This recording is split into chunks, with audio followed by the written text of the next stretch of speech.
vote of all those participating, the Supreme Court en banc denied with finality the motion for reconsideration filed by the House of Representatives, which sought to reverse the Court's July 25, 2025 decision that declared the articles of impeachment against Vice President Sara Duterte unconstitutional. It affirmed that the fourth impeachment complaint transmitted to the Senate on February 5, 2025 was already barred by Article 11, Section 3, Subsection 5 of the Constitution. Associate Justice Alfredo Benjamin Caviwa took no part. Associate Justice Maria Philomena Singh was on leave. The Court clarified the following points. First, the first three impeachment complaints filed in accordance with the first mode of initiating an impeachment, that is, Article 11, Section 3, Subsection 2, were not placed in the order of business within the required 10 session days. Session days as used in Article 11, Section 3, Subsection 2, or for purposes of the first mode of initiating an impeachment complaint, does not mean legislative session days. A session day for purposes of Article 11 in the Constitution was given its plain and ordinary sense, which the Court interprets to mean a calendar day in which the House of Representatives holds a plenary session. Second, the Court reiterated Gutierrez versus House of Representatives. However, it further elaborated that an impeachment complaint filed in accordance with the first mode of impeachment, which is Article 11, Section 3, Subsection 2, is deemed initiated for purposes of the one-year bar in Article 11, Section 3, Subsection 5 when A. A properly verified and endorsed impeachment complaint is referred to the Committee on Justice. B.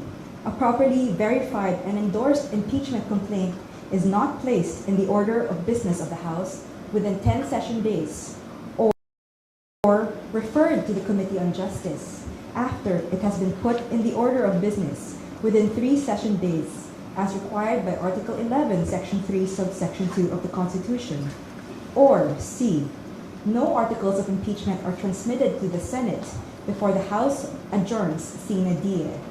This means that the initiation of an impeachment complaint must occur during the term of Congress. Third, the Court affirmed the power of the House of Representatives to promulgate its own rules on impeachment. However, it clarified that Section 2 of the House Rules, as it is currently worded, requires the referral to the Committee on Justice, even when it is filed through the second mode. The second mode is provided in Article 11, Section 3, Subsection 4 of the Constitution, where the endorsement of at least 1/3 of the members of the House of Representatives would be sufficient to transmit the articles of impeachment. In view of the current wording of Section 2 of the Rules on Impeachment, as drafted and promulgated by the House in its 19th and 20th Congress, the House may, optionally, upon its own prerogative, refer an impeachment complaint already endorsed by at least 1/3 of all its members to the Committee on Justice, but only for the following purposes. Number 1, to ensure that the endorsement of the members of the House is verified. Number 2, to confirm that the evidence supporting the grounds in the complaint exists and that every member of the House has been given a copy of the complaint, as well as the evidences supporting it. And 3, to respect the committee's prerogative to consolidate different formulations of the complaint, if any, so that only one complaint is endorsed to the plenary for transmittal to the Senate. The Court observed that there is a fundamental difference between the first and second modes of initiating impeachment complaints. Thus, it said, and I quote, Article 11, Section 3, subsections 2 and 3 cover the first mode of initiating an impeachment complaint. Article 11, Section 3, subsection 4 covers the second mode of initiating an impeachment complaint. In the first mode, impeachment is initiated through the regular and deliberative process in the House of Representatives. A verified complaint may be filed either by a member of the House or by a private citizen with the endorsement of a member. Upon filing, the complaint is referred to the House Committee on Justice which evaluates its sufficiency in form and substance and conducts the appropriate hearings. Only after favorable committee action does the impeachment process proceed further. This mode therefore emphasizes institutional screening and committee review. By contrast, subsection 4 introduces an alternative and a more direct mechanism for initiating impeachment. Under this provision, a verified complaint or resolution of impeachment signed by at least 1/3 of all the members of the House of Representatives immediately initiates impeachment proceedings. These provisions reflect a deliberate constitutional design. Subsections 2 and 3 provide a structured and committee-directed approach, while subsection 4 allows a streamlined initiation when a sufficient level of consensus already exists.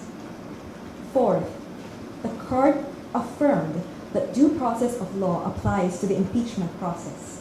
It stated, and I quote, "The phrase right to life, liberty, or property should not be read with undue literalism. It must be accorded reasonable flexibility to achieve its intent of protecting inherent and inalienable rights that could not have been exhaustively articulated at the time of its framing. The Due Process Clause embodies a fundamental constitutional commitment to reasonableness, fairness, and non-arbitrariness. It envisions that we cannot have a true democratic and republican or representative state that is arbitrary and unfair. However, due process as it applies to the impeachment process is sui generis or in a class of its own. Full-blown trial happens at the Senate. At least for the second mode of initiating an impeachment complaint, it only requires 1. The grounds invoked in the complaint or resolution are those contained in Article 11, Section 2 of the Constitution. Number 2, the procedure is governed by the rules on impeachment promulgated by the House prior to any filing of any impeachment complaint. 3, as already provided by the current House rules on impeachment, all endorsing members should have been given a copy of the complaint and all its supporting evidence. The court also noted that the transmittal of the articles of impeachment should be done in a plenary session of the House, providing all the members of the House with full copies of the complaint and its accompanying evidence mentioned in Rule 4, Section 14 of the House Rules of Impeachment. Transmittal to the Senate, however, requires only a vote of 1/3 of its members for the first mode of initiating a complaint, or proof of the endorsement of a complaint by 1/3 of its members for the second mode.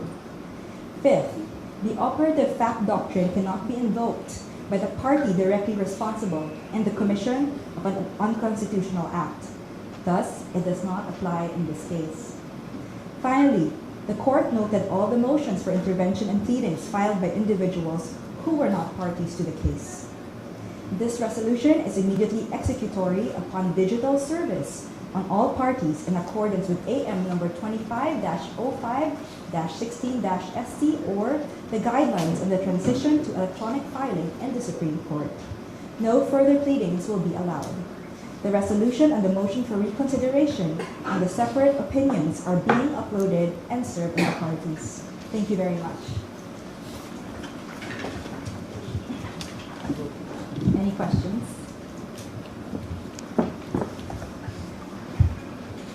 Or still downloading? Open na. Digest pa. You can start? Yes. Gyro. Hi, Attorney. Gyro Boyero from Rappler. Just a clarification, Attorney. Even on the resolution of the MR, Justice Kagiwa did not, take part of Yes. that, and Justice Lee was still on there. Yes.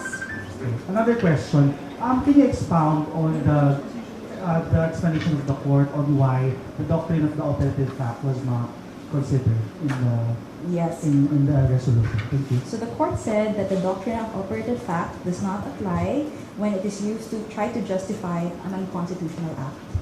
And since the impeachment complaint, the fourth one was already barred, right, by the 1-year bar rule, and then that the non-action on the 3 complaints because it was not, they were not put in the order of business within the 10 session days. So that was unconstitutional. So it cannot be used to justify this action. Good afternoon. Adrian Ayaling, ABS-CBN. So, ibig sabihin dito, attorney, wala nang pwedeng gawin ang House of Representatives kung final na. Meron po kasi na pwedeng gawin, i-file, halimbawa, ang HOR. What do you mean? Kung gusto nilang for reconsideration uli, or may appeal pa ba uli, or talagang final na. It was denied with finality, and the court said that no further pleadings will be entertained. Although hypothetical, kung hindi ba ito na-decide before February 6, parang yung MR nila is still active, parang they can proceed with any a filing of another impeachment complaint, theoretically speaking. Well, it's not the case now, but if you would remember, the original decision said that no other impeachment case could be filed until after the 1-year bar rule. Thank you. Any other?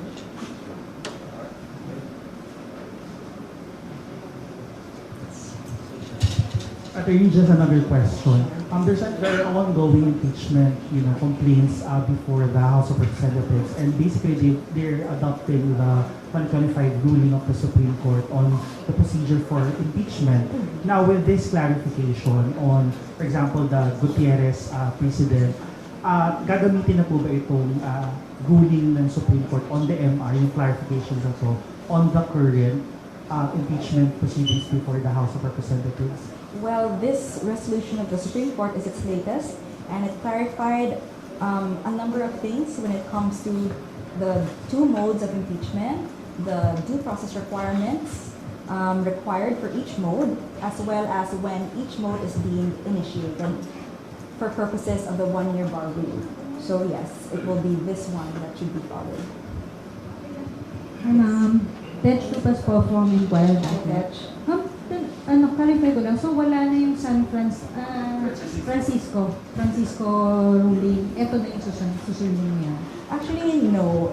Francisco and Gutierrez are still good decisions, and it also said that yes, the court followed Gutierrez, but it expounded on it.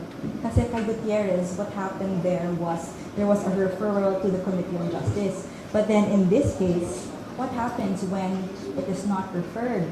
What happens when it is not put in the order of business within the 10 days required by the Constitution, or it's not referred to the Committee on Justice within the 3 days thereafter as required by the Constitution? So, nilagyan lang ng options yung sa from Francisco ruling. More like it clarified the ways in which the first mode of impeachment is deemed initiated. Isa pang question. Yes. Ano po yung date ng promulgation? The promulgation was nung Wednesday. Kahapon. January 28. Yes.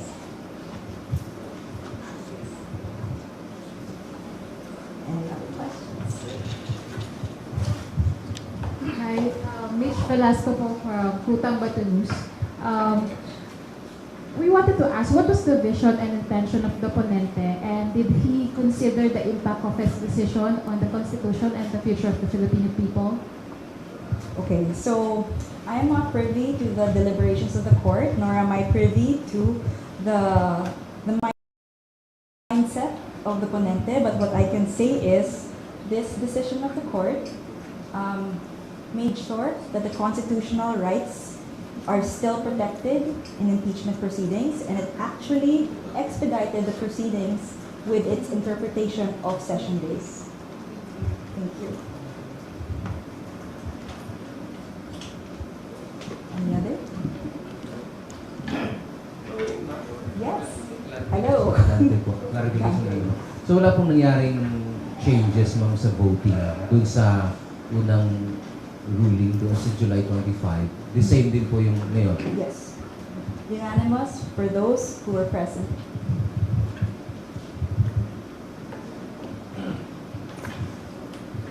Yes. Good afternoon po. Ako po si Hi. Agnes from One News. Confirm ko lang po, so yung MR decision po, we can still proceed po with the February 6 na 1-year bar.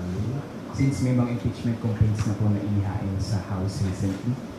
Or ngayon pa lang ulit mag-i-start since may decision po yung sa MR ng House? Again, it will be after the one-year bar rule from the transmission of the articles of impeachment last Friday.